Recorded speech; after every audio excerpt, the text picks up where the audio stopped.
If you ask me to describe what I feel about Arsenal Football Club in the month of August, I would say, describing it as the weather, I would say sunny with some slight clouds. And what I mean by that is, I think there's plenty of reasons to still be optimistic and not panic, bearing in mind this 3 games into the season. And I'm defo not doing the negative pile-on stuff, but I think there's reasons to be cautious, or balanced. I would say I think there's reasons to be excited, there's reasons to be cautious. On the face of it, August has been a mixed bag from us on both the football front and also the transfer market. Now, on the face of it, where transfer news is concerned, or the transfer window, I've done a more in-depth opinion on that. Check out that video. But in short, we have addressed all areas. David Raya's move was made permanent. I know he's injured currently. Mikel Merino was obviously, made permanent. And that actually adds to what I mean by the clouds, because in true Arsenal fashion, we ain't even got to see the man kick a ball. Whatever you say about Raheem Sterling, we've brought an experienced, versatile attacker.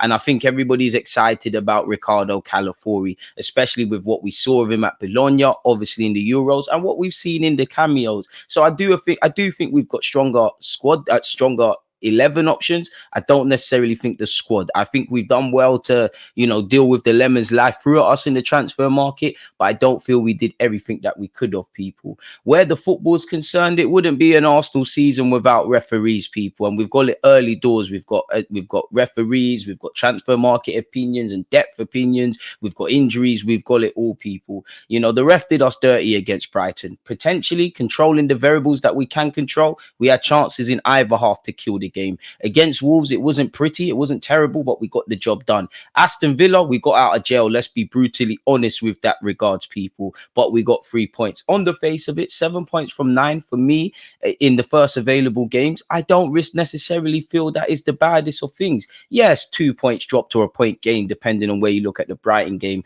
and the backdrop of Manchester City, the big bad bullies chasing their, 5 in a row. And also Pep Guardiola has said after the international break, it's now serious business. So I don't think it's bad. I do think in the games, I don't think we've been playing at 100%. I think collectively we need to find a way to kind of set up differently, because teams are playing mid blocks, not allowing us to play centrally. I don't think our players are moving the ball and playing that quick, free-flowing football. Collectively, they can. I think individually, you can see players are not necessarily fit. I think Partey is doing a lot better than people make out, but there's still struggles there. I think Declan Rice is far from his best. I don't think Odegaard's been terrible, but in terms of decisiveness, he's had 2 weeks in a row where he could have scored. In fact, I do think Timber's done very well. I think Saliba and Gabriel definitely could have done better against Brighton, but generally done all right. I would say the standout stars for me in the month of August would be Mr. Kai Havertz. He's been doing the business. Mr. Bukayo Saka, he's been doing the business. And David Raya has been absolutely superb. They would be the 3 players. Hail up Timber as well.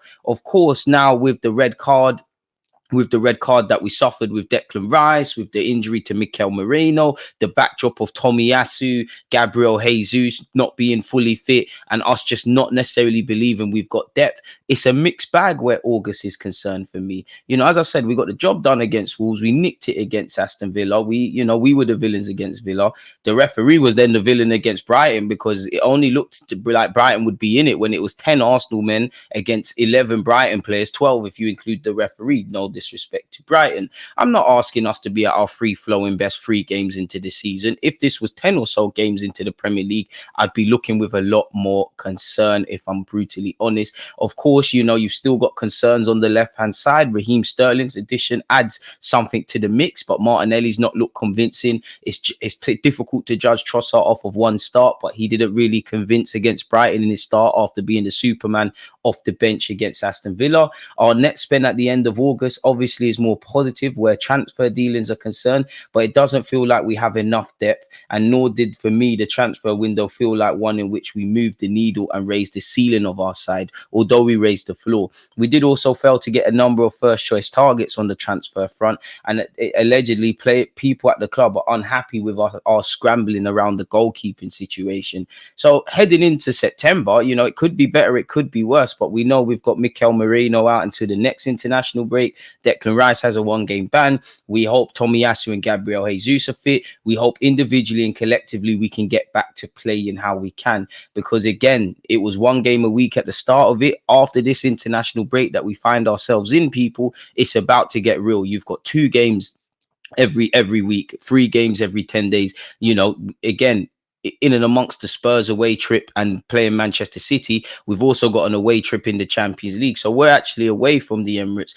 The fixture list is condensed and congested, people. Obviously, with the way the Champions League is turned, it's a lot of football from now to the end of the year and even the January period, you know. And again, there's going to be no hiding place, because for me personally, 3 games into the season, I think there's concerns. I think there's reasons to be optimistic. I don't quite think there's reasons to panic yet, although with it being technically Mikel Arteta's 6th season at the football club and what's expected to be our 3rd title challenge, I cannot say I'm necessarily bullish about us getting over the line, even though I think we'll put our best foot forward and aspire with that. You're seeing what Liverpool are doing now. You know what Manchester City are about. We know the territory we're in. And now for me is the time for togetherness and to show Arsenal fans that we want to, you know, where the players are concerned, they want to do something serious. The narrative for me I would describe as within Arsenal fan base as mixed. But if you go and beat Spurs, you get something against City and you keep the winning run, narratives change. As we know, a week is a long time in football. So I think it's a mixed bag ultimately. There's reasons to still be optimistic,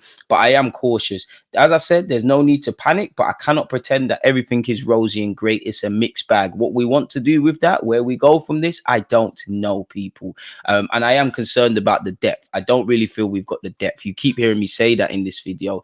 So with that being said, let me know your thoughts. Don't forget to like, comment and subscribe and tell me how you're thinking with August. You know, we've got a tough round of fixtures to come upon us, people. Hopefully we can stand up to be counted. On that note, like, comment, subscribe. Let me know your thoughts. Peace.